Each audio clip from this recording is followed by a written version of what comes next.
The alien ship appeared in Earth's solar system on a Tuesday morning. It was massive, bigger than any human vessel ever built. The ship looked like a crystal tower floating in space, glowing with blue light. Inside the United Earth Council building, in Geneva, alarms rang loudly. Admiral Jake Morrison ran down the hallway toward the emergency meeting room. His boots made loud sounds on the metal floor. Behind him, other military officers hurried to keep up. Jake had been expecting this day for years. He just hoped humanity was ready. President Lisa Hamilton was already in the meeting room when Jake arrived. Her face looked worried as she stared at the big screen showing the alien ship. Around the table sat the most important people on Earth. Scientists, generals, and politicians all looked scared. "How long do we have?" President Hamilton asked. "The alien ship is sending a message," said Dr. Alex Carter. He was Earth's best expert on alien life. His hands shook as he worked on his computer. "They want to talk to our leaders." The big screen flickered. Then an alien face appeared. The creature looked like it was made of blue crystal. It had no eyes that humans could see, but somehow it seemed to be looking right at them. When it spoke, its voice sounded like breaking glass. "I am Ambassador Kethvar of the Zephyrian Empire," the alien said. "We come to give you one chance for peace." Jake felt his heart beat faster. He had studied reports about the Zephyrians for 20 years. They were not known for being kind to other species. "We are listening," President Hamilton said. She tried to keep her voice steady. The alien's head turned slightly. "Humans have spread beyond your home world. You have built colonies on other planets. This cannot continue. Your species is too violent, too dangerous. We have decided that you must be controlled." Dr. Carter made a small sound of fear. He had warned the council about this. The Zephyrians had done this before to other species. They always used the same words about violence and danger. "What do you want from us?" President Hamilton asked. "You will give up all your colonies beyond this solar system," Ambassador Kethvar said. "You will destroy your space fleet. You will accept Zephyrian guidance in all matters. We will help you become a peaceful species." The room was silent. Everyone knew what this really meant. The Zephyrians wanted to make humans their slaves. "And if we refuse?" asked General Ryan Brooks. He was in charge of Earth's secret military projects. The alien's crystal face seemed to smile, though it was hard to tell. "Then we will make you peaceful by force. We have done this to 200 other species. Some chose wisdom. Others chose destruction. The choice is yours." Jake looked around the table. He could see fear in everyone's eyes. Earth's space fleet had only 300 ships. The report said the Zephyrians had thousands. "How long do we have to decide?" President Hamilton asked. 72 hours, the alien said. "After that, our fleet will arrive to enforce our will. Choose wisely, humans. We do not wish to destroy your species, but we will if we must." The screen went black.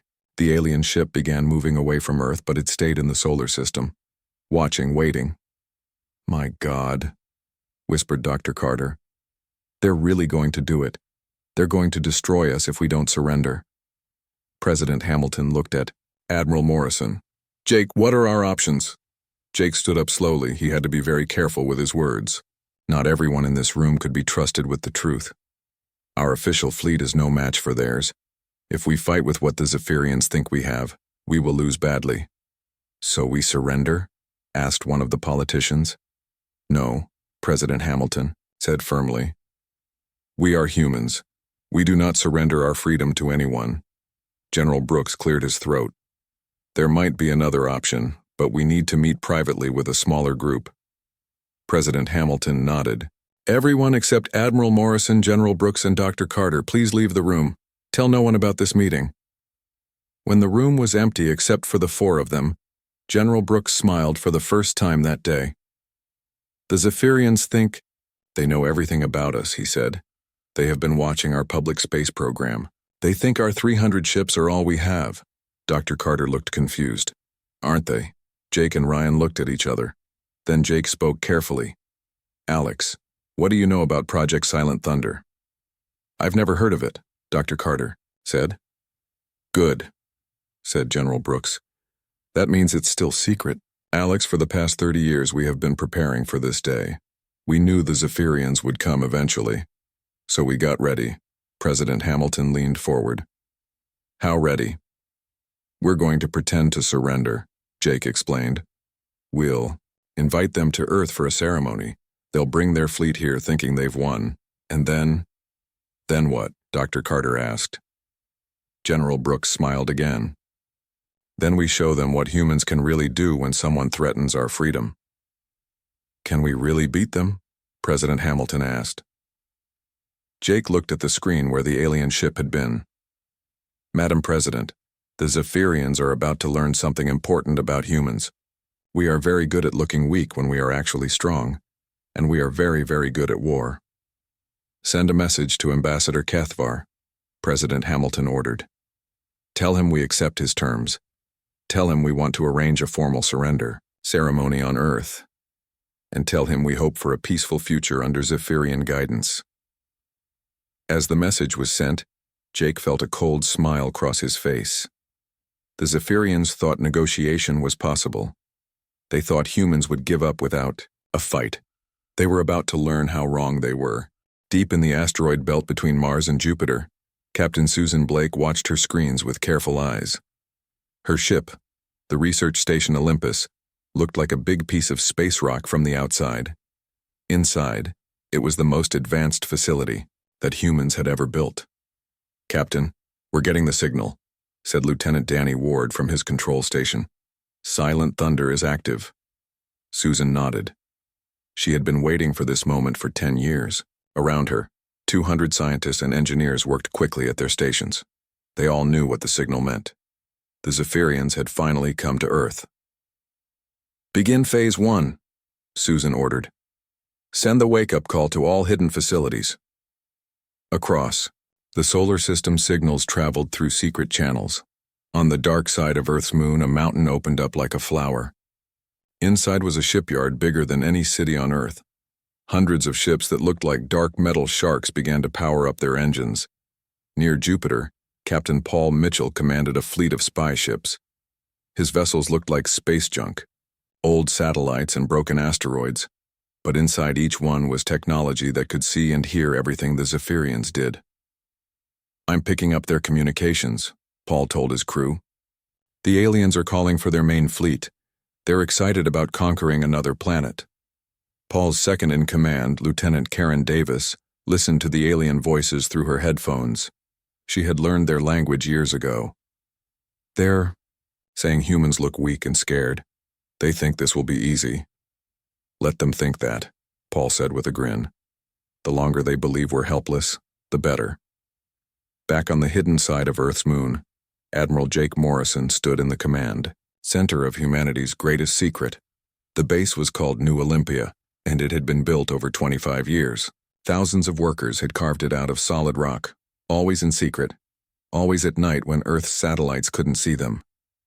Status report, Jake said to his officers.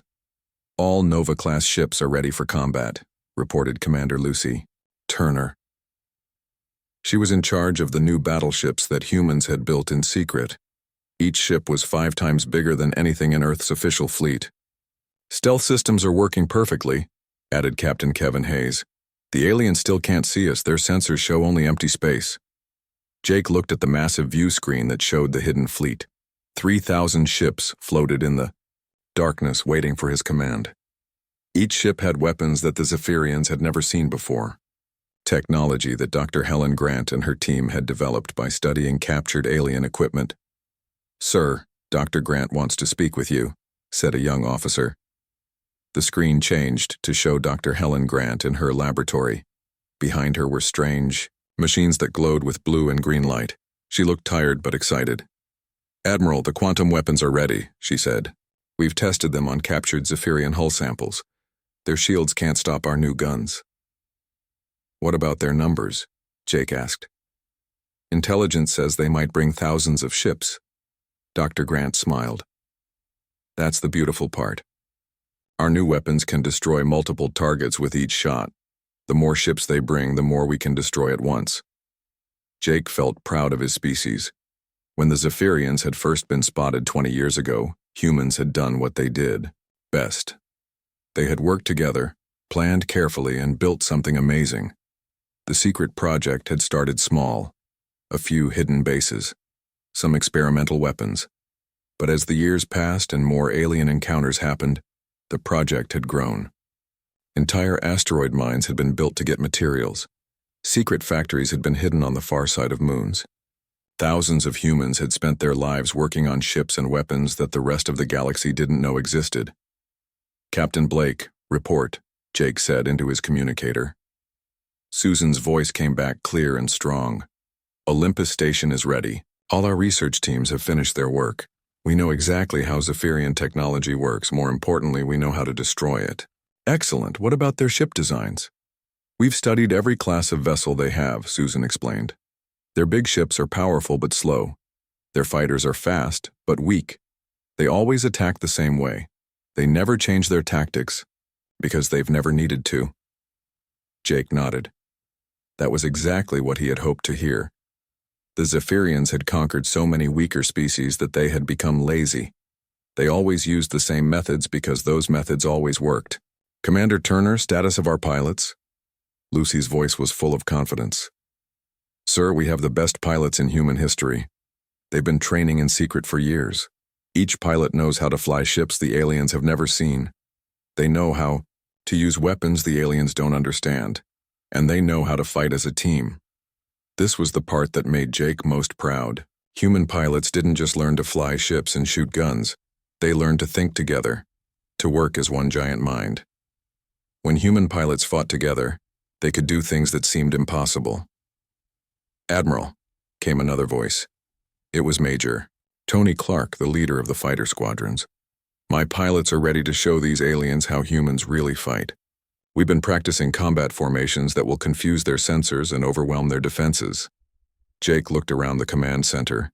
Every person there had given years of their life to this project. They had worked in secret, told no. One sacrificed normal lives so that humanity could be ready for this day. "All stations, this is Admiral Morrison," he said into the fleet-wide communication system. "Today, the Zephyrians think they are coming to accept our surrender. They think humans are weak and scared. They are about to learn that humans are the most dangerous species in the galaxy when someone threatens our freedom." Cheers came from thousands of voices across the hidden fleet. Men and women who had trained their entire adult lives for this moment were ready to fight. "Remember," Jake continued, "we stay hidden until I give the signal. Let them bring their entire fleet to our solar system. Let them think they have won, and then we show them what happens when someone tries to enslave humanity." The communication ended. Across the solar system, human ships continued to hide in the shadows. But they were not afraid. They were ready. The Zephyrians thought negotiation was possible. They thought humans would give up their freedom to save their lives.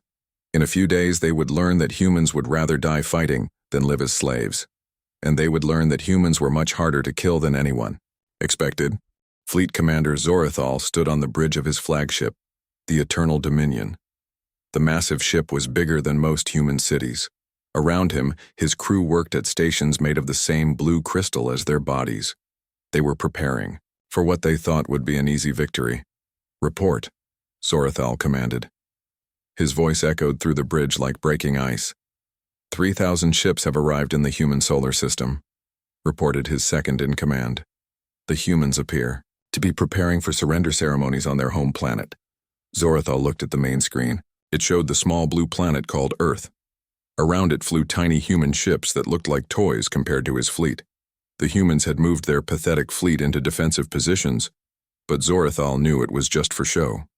"Any signs of hidden defenses?" he asked. "None, Commander. Our sensors detect only the ships we expected. The humans have exactly what our intelligence reports predicted. 300 vessels, all of them primitive."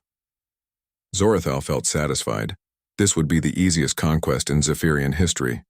The humans were even weaker than the last species they had conquered. On Earth, Admiral Jake Morrison stood in the main control room of the United Earth Defense Command. Around him, Screens showed the positions of alien ships throughout the solar system. To anyone watching, it looked like humans were preparing to surrender. But Jake knew better. All stations. Report ready, said his aide, Colonel Steve Martinez. The aliens are positioning themselves exactly where we want them. Jake nodded. The Zephyrians were doing exactly what human strategists had predicted they would do. They were surrounding Earth with their ships, thinking they were trapping the humans. Instead, they were walking into the biggest trap in galactic history. Any word from our hidden fleets? Jake asked. Captain Ford reports Phantom Fleet Alpha is in position behind Saturn, Steve replied. All 12 Phantom fleets are ready and waiting. The aliens still don't know we're there. Captain Danny Ford floated in space inside his command ship, the USS Defiance. Around him, 1,000 human warships hid in the shadow of Saturn's rings. The ships were powered down to minimum levels, making them invisible to alien sensors. But they were ready to spring into action at a moment's notice. How are the new guys holding up? Danny asked his weapons officer, Lieutenant Amy Price. The rookie pilots are nervous but ready, Amy replied. The veterans are excited. They've been waiting years for this fight. Danny smiled. Human pilots were different from alien pilots. Most alien species sent their young and inexperienced into battle first. Humans did the opposite. The most experienced pilots flew the most dangerous missions. Young pilots learned by watching the veterans work. Back on the alien flagship, Fleet Commander Zorithal received a message from Earth. The human leader wants to speak with you, his communications officer announced. Put her on screen, Zorithal ordered. President Lisa Hamilton appeared on the main display. She looked sad and defeated, exactly as Zorithal expected. Fleet Commander Zorithal, she said. We accept your terms.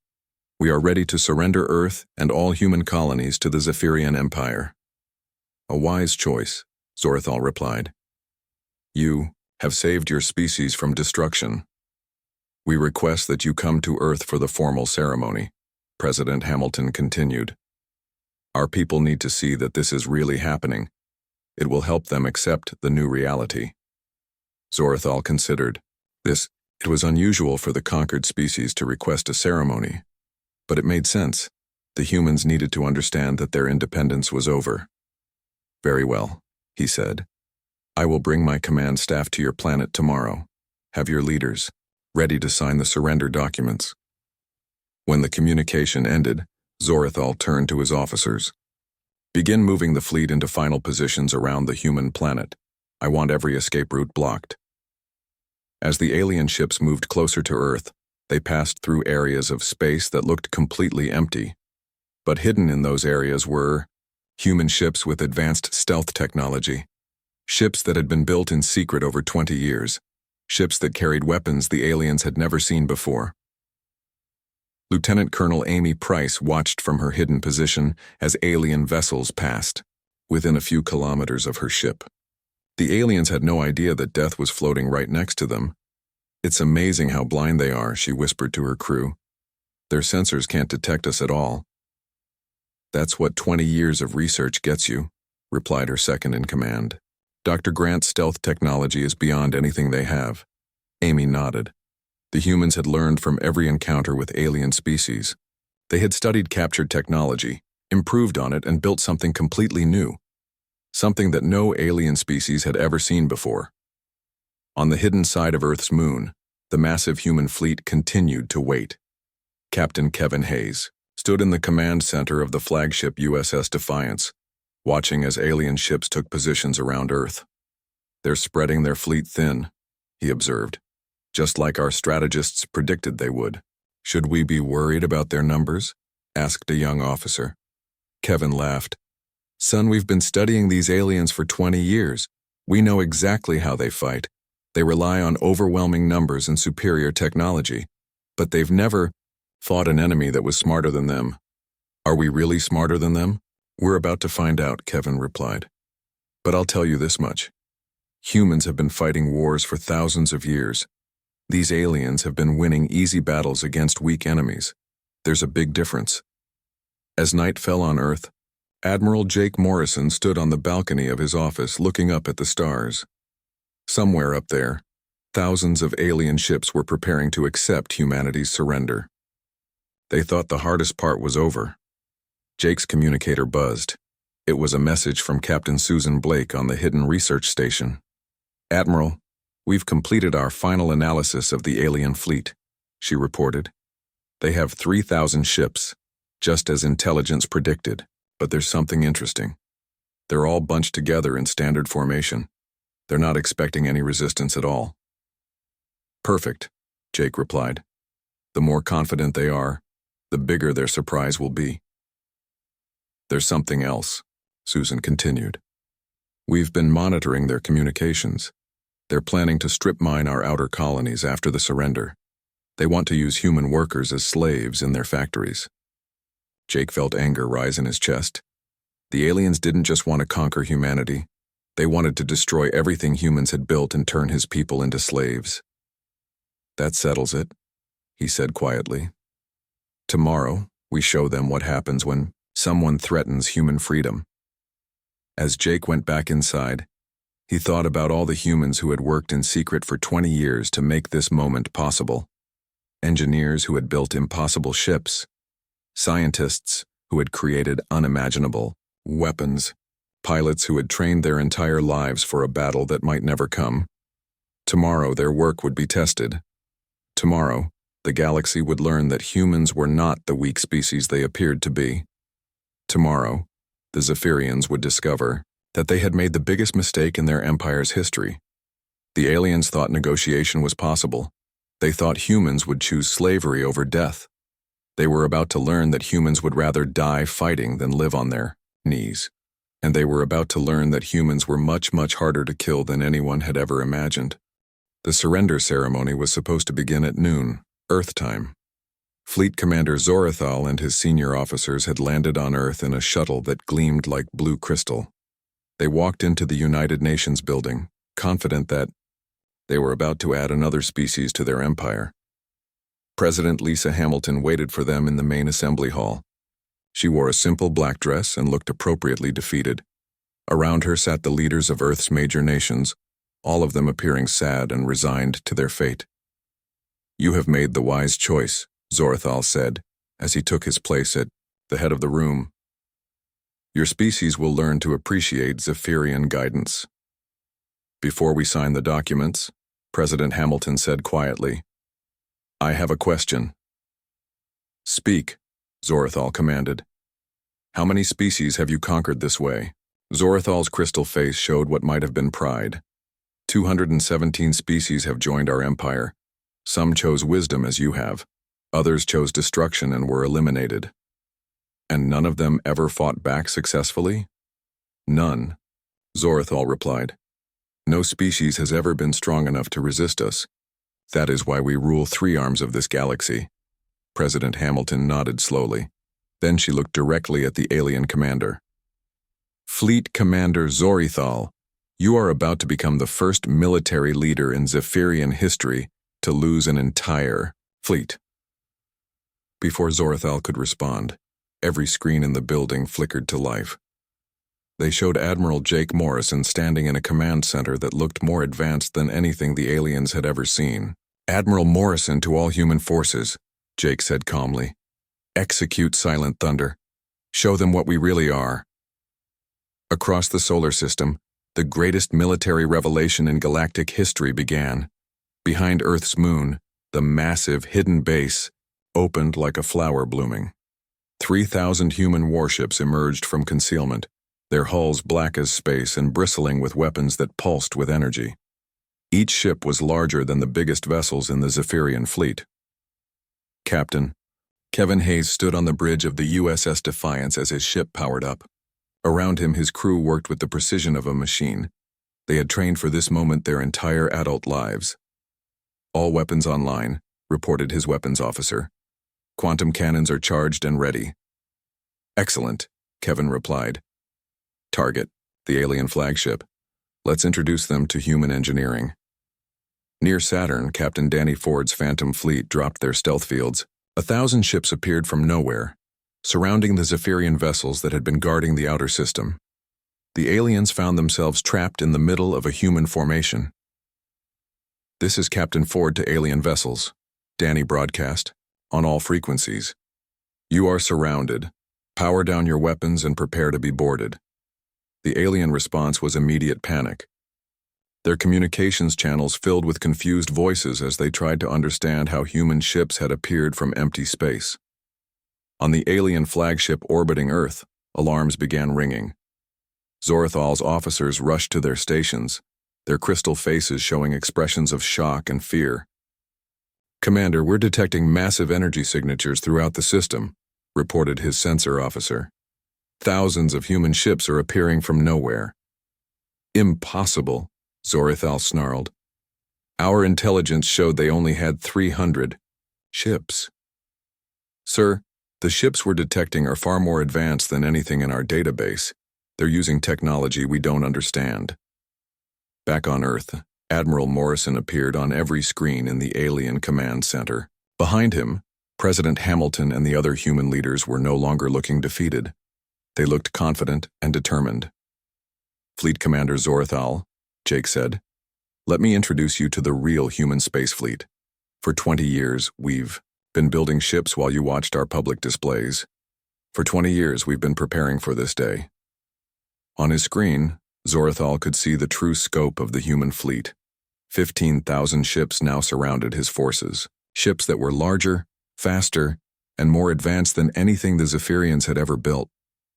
"This is impossible," Zorethal whispered. "Your species is primitive. You barely have interstellar flight." President Hamilton stood up and walked over, to stand next to the screen showing Admiral Morrison. "Commander, your species has made the same mistake that bullies always make. You confused our desire for peace with weakness." Dr. Alex Carter, who had been silent throughout the ceremony, finally spoke. "Commander Zorethal, my species has a saying. Speak softly and carry a big stick. We spoke softly for 20 years while we built the biggest stick in galactic history. On Miu, the bridge of the USS Defiance, Captain Kevin Hayes received targeting data from Admiral Morrison. The human fleet had surrounded the alien vessels in a perfect sphere. Every alien ship was targeted by multiple human vessels. "Fire," Kevin commanded. The first volley of human quantum weapons lit up space like a new sun. The weapons were unlike anything the aliens had ever seen. Instead of simple energy beams, they fired streams of particles that could pass through alien shields as if they weren't there. The alien ship that took the first hit simply disintegrated. One moment it was there, the next it was a cloud of glowing dust. Across the system, human ships opened fire simultaneously. The alien fleet, which had seemed so overwhelming just minutes before, began disappearing ship by ship. "Impossible," Zorethal repeated, staring at his tactical displays. "Their weapons are cutting through our shields like they don't exist." "Because they don't," said a new voice. Dr. Helen Grant appeared on the screen, speaking from her laboratory. "Commander, human scientists have been studying your technology for decades. We know exactly how your shields work. We built our weapons specifically to destroy them." Lieutenant Colonel Amy Price commanded a squadron of human fighters that darted between the alien capital ships like deadly insects. Her pilots moved with a coordination that seemed impossible to the aliens. They flew in perfect formation, each pilot knowing exactly where the others would be without needing to communicate. "This is Blue Squadron," Amy reported over the communications network. "Enemy fighters are confused and disorganized.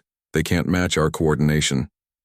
Major Tony Clark led another fighter group in an attack on an alien dreadnought. His pilots performed maneuvers that violated everything the aliens knew about space combat. They seemed to anticipate each other's moves perfectly. "How are they doing that?" demanded Zorethal's tactical officer. "Their pilots are moving like they share a single mind." "Because in a way they do," explained Dr. Carter over the communication system. "Human pilots train together for years. They learn to think as one unit. Your pilots train individually and fight individually. Ours fight as a family." The battle was not lasting long. The human ships were not just more advanced, they were piloted by crews who understood teamwork in a way the aliens had never experienced. Every human ship worked together with every other human ship. The result was a level of tactical coordination that seemed supernatural. Captain Susan Blake watched the battle from her hidden research station. Her sensors were tracking every shot fired, every maneuver made. The data would be useful for future encounters with other alien species. "Admiral," she reported to Jake Morrison, "enemy fleet effectiveness is down 70% and falling. Their command structure is collapsing." "Excellent," Jake replied. "Prepare to broadcast surrender terms." Back on Earth, Fleet Commander Zorathal stared at the screen showing his fleet being systematically destroyed. In 20 minutes, he had lost more ships than the Zephyrian Empire had lost in the previous century. "Commander," President Hamilton said gently, "would you like to discuss surrender terms?"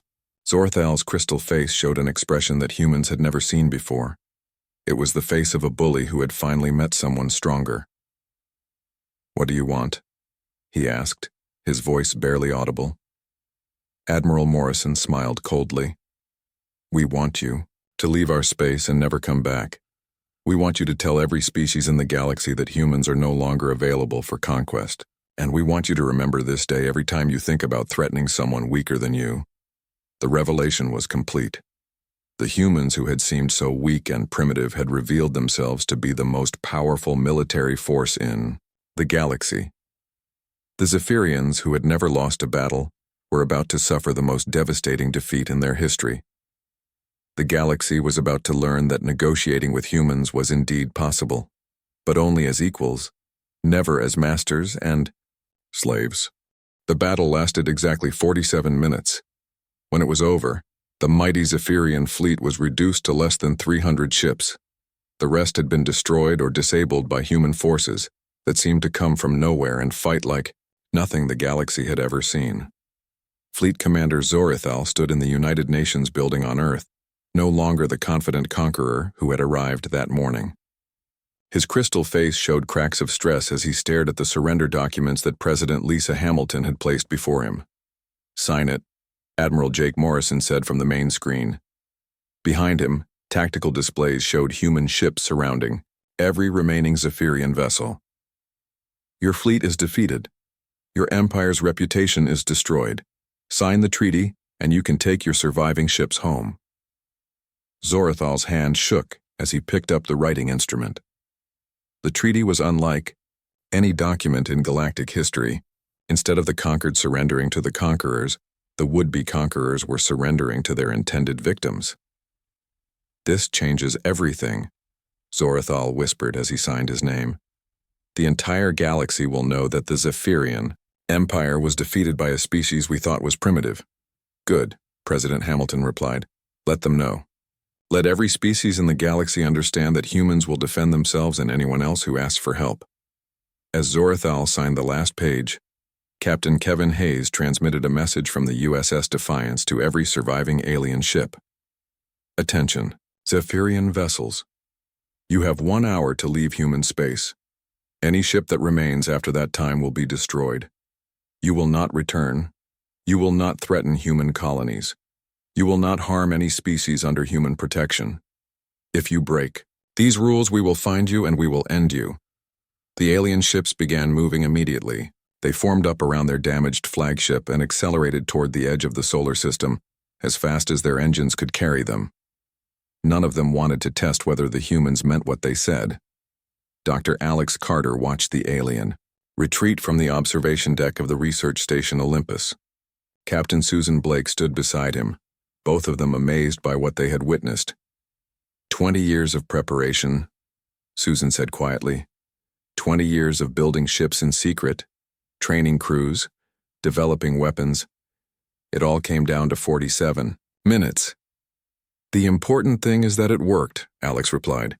"Humanity is free and the galaxy knows we can defend that freedom." 3 days later, President Hamilton stood before the United Nations General Assembly to address the people of Earth. The session was being broadcast not just to Earth, but to every human colony and every alien civilization that humanity had contacted. "My fellow humans," she began. 3 days ago, we faced the greatest threat in our species' history. An alien empire demanded that we surrender our freedom and accept their rule. They threatened to destroy us if we refused. The assembly was silent as she continued. Today, I can tell you that the threat is over. The Zephyrian Empire has been defeated. Their fleet has been sent home, and the galaxy now knows that humans will never surrender our independence to anyone. Cheers erupted from the assembly and from human colonies throughout space. After decades of feeling small and vulnerable in a galaxy full of advanced alien civilizations, humanity had proven that they could defend themselves against anyone. Admiral Morrison appeared on screens throughout human space to address the military forces that had made victory possible. To every officer, every pilot, every engineer, and every scientist who worked on Project Silent Thunder, he said, "You have given humanity something priceless. You have given us the power to remain free in a dangerous galaxy." The celebration continued for days, but the real work was just beginning. Captain Danny Ford was promoted to admiral and given command of the new Galactic Defense Force. His job was to make sure that no other species would suffer the fate that the Zephyrians had planned for humanity. "We're not going to become the new galactic bullies," Danny explained to his staff officers. "But we're going to make sure that existing bullies think twice before they attack weaker species." Dr. Helen Grant found herself leading a new research program. Instead of developing weapons in secret, she was now working openly with scientists from other species who wanted to learn from human technology. "The key to our success wasn't just having better weapons," she explained to a group of alien scientists who had come to Earth to study human technology. "The key was working together. Human crews don't just follow orders. They think together, plan together, and fight together as one family." Lieutenant Colonel Amy Price was given command of the new Interstellar Fighter Command. Her pilots began training with volunteers from other species who wanted to learn human combat techniques. "Flying a ship is easy," Amy told her new students. "The hard part is learning to trust your wingmates completely. When human pilots fight, we don't just protect ourselves. We protect each other. That's what makes us stronger than any individual fighter." Captain Susan Blake became the director of the new Institute for Galactic Studies. Her job was to make sure that humanity never again faced a threat they weren't prepared for. "We study every species we encounter," she explained to a gathering of diplomats from across the galaxy. "Not so we can conquer them, but so we can understand them. Understanding prevents misunderstandings, and misunderstandings start wars." 6 months after the battle, Ambassador Rachel Webb stood in the newly constructed human embassy on the neutral planet of Kepler Prime. Representatives from dozens of species had come to meet with the humans who had defeated the mighty Zephyrian Empire. "The question everyone asks," said Ambassador Krillick of the Mantari Republic, "is whether humans plan to build an empire like the Zephyrians did." Rachel smiled. "Ambassador, humans have no interest in ruling other species. We have trouble enough ruling ourselves. What we offer is partnership. Work with us, trade with us, learn from us, and teach us. But try to conquer us or our friends and you'll face the same fate as the Zephyrians." The message was clear and it spread throughout the galaxy quickly. Humanity was now a major power, but they were offering cooperation instead of conquest. Species that had been afraid of the Zephyrians began forming alliances with Earth. Trade routes opened. Scientific cooperation flourished. But the most important change was in how the galaxy's bullies behaved. The Craxian hegemony, which had been planning to conquer the peaceful Alderian system, suddenly decided that diplomacy was preferable to war. The Vorthan Empire began negotiating with species they had previously just invaded. "Fear is a powerful teacher," Admiral Morrison observed during a staff meeting 1 year after the battle. "The galaxy's aggressive species have learned that there are consequences for attacking weaker neighbors."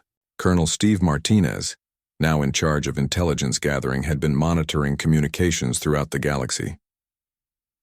"Sir, we're seeing a significant decrease in interstellar conflicts.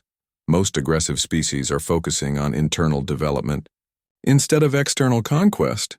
"Good," Jake replied. "That was always the goal. We didn't defeat the Zephyrians to become the new galactic police force. We defeated them to show that bullies can be stopped." As the years passed, the story of humanity's victory became legend throughout the galaxy. Young beings of many species learned about the humans who had appeared weak but proved to be strong, who had offered peace but prepared for war, who had faced overwhelming odds and won through preparation, courage, and teamwork. The Zephyrian Empire never recovered from their defeat. Their reputation for invincibility was destroyed, and many of their subject species began demanding independence. The empire that had once ruled 3 galactic arms gradually shrank to a single sector, still powerful, but no longer the threat they had once been. Fleet Commander Zorthal, now retired in disgrace, spent his remaining years writing a memoir about the battle. The final words of his book became famous throughout the galaxy. "We thought negotiation was possible with the humans. We thought they would choose slavery over death. We were wrong about everything. Humans taught us that there are beings in this galaxy who value freedom more than life itself, and they taught us that such beings are far more dangerous than any weapon." On Earth, children learned the story of the day their planet almost became a slave world, and how the courage and preparation of previous generations had saved them. They learned that freedom is never free, and that sometimes the only way to preserve peace is to be prepared for war. Admiral Morrison, now an old man, often stood on the observation deck of the space station that orbited Earth, looking out at the stars. He thought about the young officers who had sacrificed years of their lives to build ships in secret, about the pilots who had trained endlessly for a battle that might never come, about the scientists who had worked in hidden laboratories to create weapons they hoped they would never have to use. "Was it worth it?" his aide once asked. Jake Morrison smiled as he watched human ships patrol the space lanes, protecting the weak and keeping the peace. "Ask me that question again in 100 years, he replied. "When human children grow up free, and when weaker, species know they have protectors, and when bullies think twice before they attack anyone, then you'll have your answer."